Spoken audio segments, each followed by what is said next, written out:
When it comes to sports betting, most people lose. But during the 2014 World Cup, a team of statisticians beat the bookmakers. They correctly predicted Germany, their home country and 6-1 underdogs, as the final champions and raked in a 30% return with bets placed on regular matches.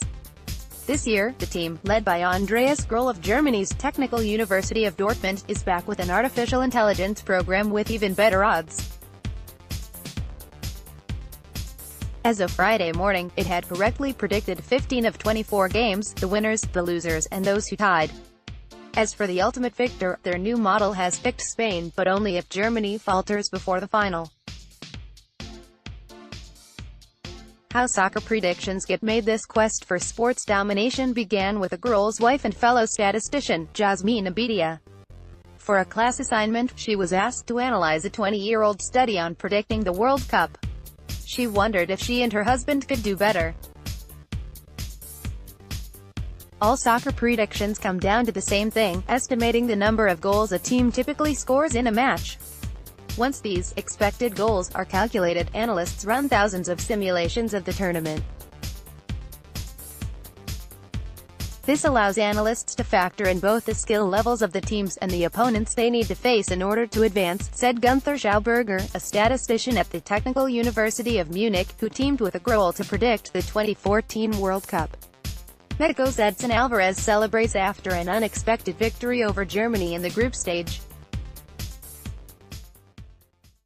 Photo by Reuters. Carl Recchini. For example, if Germany and Spain, two of the best teams, play each other in the knockout round, it would significantly reduce their odds of winning the whole competition. But that's a rare event. It might only happen in one of 10,000 simulations. By looking at how many times a team is successful across all these simulations, researchers and bookmakers can predict the teams with the best chance to win. An element of chance is also introduced into the simulations. In other words, the teams with the highest expected number of goals don't win every time, they are just more likely to do so.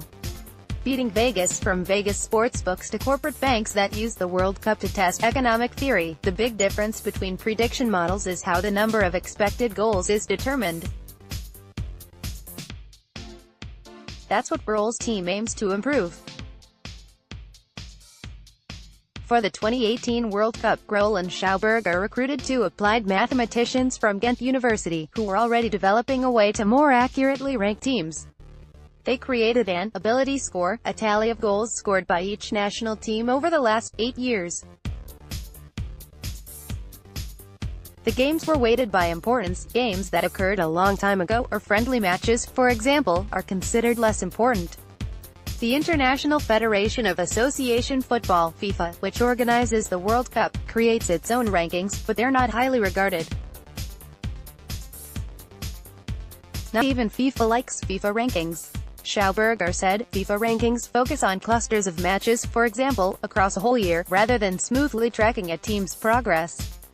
FIFA said it plans to replace its ranking system after this World Cup. Groll's team entered its ability scores into a machine learning algorithm called a random forest. For the last World Cup, they had used a traditional statistical model without machine learning. The random forest algorithm makes decisions based on team characteristics from previous World Cup tournaments. It considers a lineup of 20 characteristics, including the ability scores, the GDP of the team's country, the average age of a team's players, population, FIFA rankings and bookmakers' odds. The ability scores created by the researchers ultimately appeared to be the most important indicator of success. Most likely teams to advance from the group stage based on the random forest prediction model. Chart by Groll et al., Archive, 2018. The algorithm's picks are then organized into decision trees, one-way flowcharts that separate high-scoring teams from low-scoring teams. Each choice creates a new branch on a tree. Instead of making a single decision tree, their algorithm generates thousands, hence a random forest. You shake up the data a little bit so that you get different trees each time you grow them, said Trevor Hasty, a statistician at Stanford University. Here's the kicker: the machine learning algorithm is trained to make decisions on its own. The program recognizes patterns between the results of previous World Cup games and team characteristics. For this year's tournament, the research team grew 5,000 trees and ran 100,000 simulations. Spain came out as the winner the most, but Germany was only 0.5% behind.